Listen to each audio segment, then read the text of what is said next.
Hello, मी अश्विनी आणि संध्याकाळची वेळ होती. मुलांना खूप दिवसाला मोमोज खायचे होते.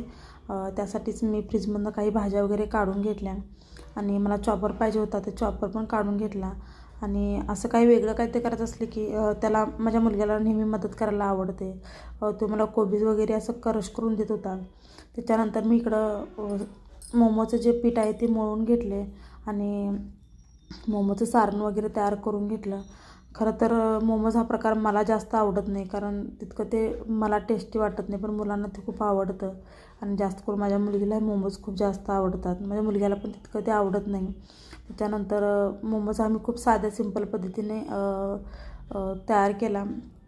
त्याला जो शेप आहे तो पण मी सिंपल पद्धतीने दिला, जसं आपल्याला जमल तसं. आणि जेव्हा मी मोमोज करायला घेतले होते त्यावेळी लेट गेली होती, आणि जेव्हा माझे मोमोज सगळं तयार झाले उकडायला ठेवले होते त्यावेळी लेट आली होती. त्याच्यामुळे व्हिडिओ पण तसं व्यवस्थित दिसत नव्हते. त्याच्यानंतर मोमोज वगैरे झाले, पण माझ्या मुलग्याला मोमोज उकडलेले आवडले नाही. त्याच्यासाठी फ्राईड हे मोमोज मी करून दिले. आणि हे सगळं करून पण मला स्वयंपाक पण करायचा होता. फक्त 2 भाकरी केल्या, मटकीची आमटी, भात केला. असा होता आजचा व्हिडिओ. कसा वाटला नक्की